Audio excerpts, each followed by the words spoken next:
Bonjour et bienvenue à tous. Malgré ce que l'on peut croire, la nature est très dangereuse et dans certains cas, nous pouvons rencontrer des animaux qui, en plus de ne pas entretenir la meilleure relation avec les humains, sont vraiment dangereux pour notre santé. Dans certains cas, ces créatures paraissent totalement innocentes jusqu'à ce que vous vous approchiez d'elles. Mais bon, nous n'allons pas vous faire peur tout de suite. Voici donc 10 animaux qu'il vaut mieux éviter.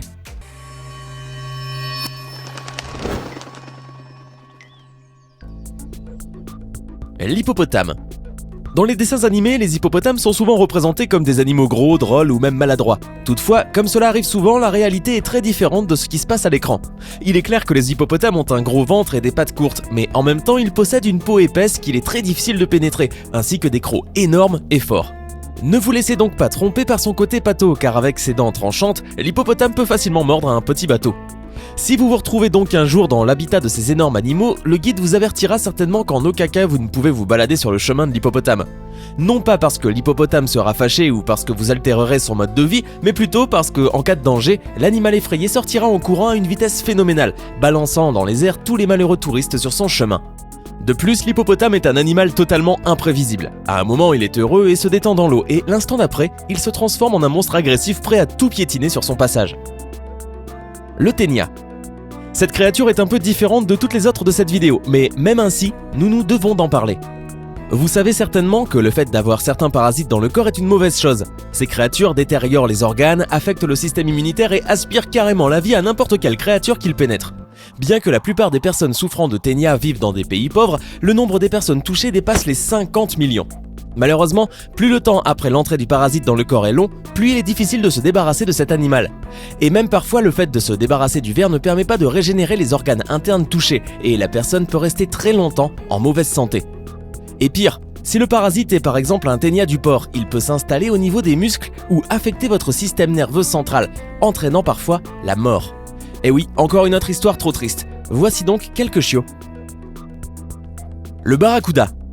Si vous pensez que les requins sont les seuls capables d'attaquer des personnes dans l'eau, nous avons alors de mauvaises nouvelles pour vous, car il existe un autre prédateur marin dangereux. Le barracuda peut atteindre 2 mètres de long et se caractérise par son solide appétit. De plus, il n'est pas très difficile et ne se soucie pas trop de ce qu'il mangera au dîner, que ce soit un petit poisson ou par exemple le pied d'un touriste nageant dans l'eau. Le barracuda n'est pas exigeant et attaque toute créature potentiellement comestible qu'il peut rencontrer. Bien sûr, si vous rencontrez un barracuda, vous ne courez pas le risque d'être mangé en entier.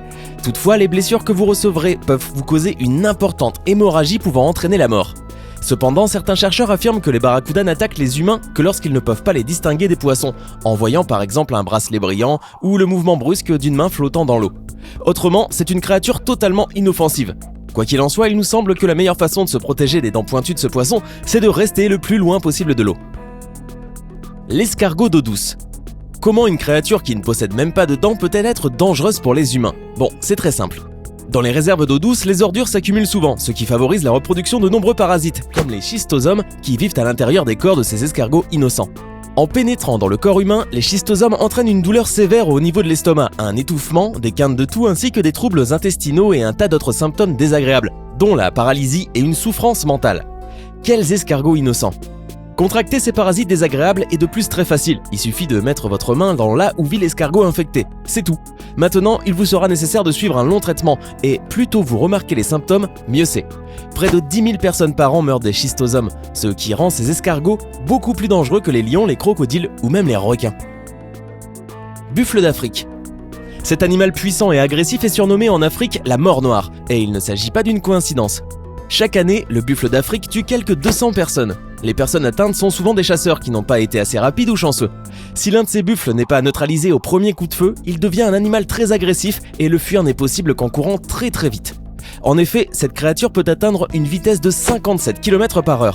De plus, ce buffle peut attaquer une personne sans raison, juste parce qu'il est de mauvaise humeur et qu'il remarque un ennemi potentiel dans son champ de vision.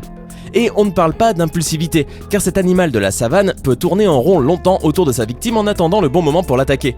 En outre, le buffle d'Afrique est capable de se souvenir de son ennemi et de revenir pour se venger quelques années plus tard.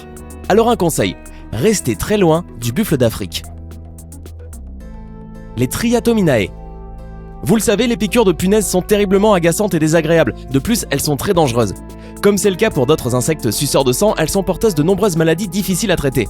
À titre d'exemple, les Triatominae, communs en Amérique centrale et en Amérique du Sud, sont surnommés les gentils assassins. D'après les statistiques recueillies par la Croix-Rouge, cet insecte cause la mort de plus de personnes que n'importe quel autre insecte. Imaginez le nombre. Honnêtement, cela nous effraie un peu en y pensant, mais le principal danger que représentent les Triatominae, c'est qu'elles sont porteuses d'une maladie terrible, la maladie de Chagas. Le premier mois, la victime peut même ne pas comprendre qu'elle est infectée, et c'est seulement après, avec l'apparition d'irrégularités dans le fonctionnement du cœur et de l'intestin, qu'elle commence à suspecter quelque chose. En revanche, même après la découverte de la maladie, les médecins ne peuvent que prolonger la vie du patient pour une courte durée. À ce jour, il n'existe pas de vaccin contre la maladie de Chagas. Nous savons que cette histoire est un peu triste. Nous avons donc là quelques jolis chatons. Le boomslang africain. Imaginez un venin si vicieux que la nature fait tout ce qu'elle peut pour que personne ne se fasse mordre. Le boomslang est un serpent craintif et paisible qui a peu de chances de parvenir à injecter son venin à la personne qu'il mord, mais s'il parvient, la malheureuse victime va se vider de son sang par tous les orifices possibles. Le boomslang vit perché dans les arbres en Afrique subsaharienne. Il est bien camouflé car la femelle est marron et le mâle vert, ce qui leur permet de se cacher dans les branches ou les feuilles. Si la situation réclame une morsure, le boomslang n'est même pas sûr de pouvoir se servir de son venin. Ses crocs sont en effet situés à l'arrière de sa bouche et il lui faut ouvrir sa gueule à 170 degrés pour qu'il puisse s'enfoncer dans les chairs. Les conditions sont donc bien difficiles à réunir pour qu'un accident grave ne survienne, à tel point que les herpétologistes eux-mêmes ont longtemps cru que ce serpent était inoffensif. Il a hélas fallu un drame pour que les chercheurs prennent note de l'arme secrète et fatale du boomslang.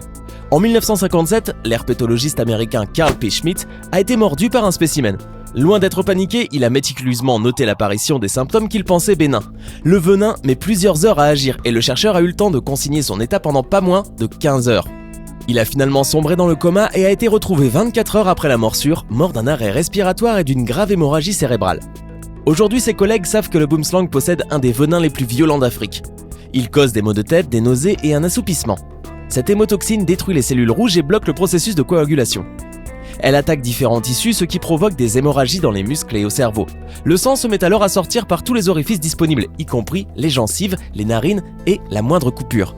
La victime peut mettre plusieurs jours à mourir et certains cas suggèrent même des saignements à l'intérieur des yeux. Adulte, le serpent produit entre 4 et 8 mg de venin, les 5 suffiraient à tuer un homme, d'après les spécialistes. Heureusement, un sérum existe et le long temps d'action permet aux victimes de morsures de se faire soigner avant que la situation ne dégénère. Seule une dizaine de décès ont été répertoriés depuis l'accident, qui a coûté la vie à Carl P. Schmitt, mais les symptômes sont si affreux que l'on se méfiera quand même de ce paisible serpent. L'étoile de mer. Regardez seulement ce monstre, on dirait qu'il vient de s'échapper d'un film d'horreur et qu'il est sur le point de vous attaquer. Et ces petits tentacules effrayants qui se rapprochent de plus en plus.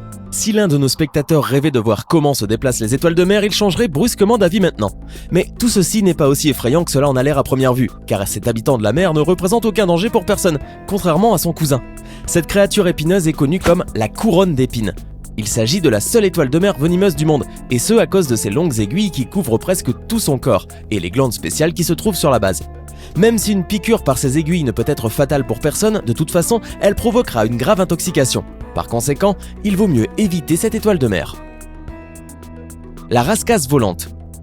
Bon, il est impossible de rater ce poisson en raison de ses couleurs vives et de ses nageoires, plumes. Bon, vous pouvez vous faire une idée. Toutefois, au niveau de ces somptueuses nageoires se trouvent des aiguilles pointues qui font de ce poisson l'un des plus dangereux habitants marins. Ce sont très souvent les plongeurs principalement ou tout simplement des touristes curieux qui décident de toucher cette créature marine étrange et qui du coup reçoivent une piqûre avec une dose non négligeable de venin, dont aucune sorte de gant ne vous protégera. Une intoxication peut bien sûr être considérée comme une chose extrêmement désagréable, mais les conséquences du contact avec la rascasse volante sont particulièrement graves. Outre la douleur aiguë qui peut provoquer une perte de connaissance ou un état de choc, vous ressentirez également des convulsions et vous aurez des problèmes au niveau du fonctionnement du cœur. Imaginez maintenant ce qui arrivera si cette intoxication se produit dans les profondeurs marines. Même après la mort des poissons, leurs épines restent dangereuses. C'est pourquoi la meilleure solution consiste à ne jamais toucher la rascasse volante, laissez-la nager et ne la dérangez pas. Alors dites-nous, connaissez-vous un autre animal dangereux? Faites-le nous savoir dans les commentaires. Hey, c'est tout pour aujourd'hui. Si vous avez aimé la vidéo, n'oubliez pas de la liker et de la partager avec vos amis. Et si vous êtes nouveau sur la chaîne, n'oubliez pas de vous abonner et d'activer la notification. Bye bye!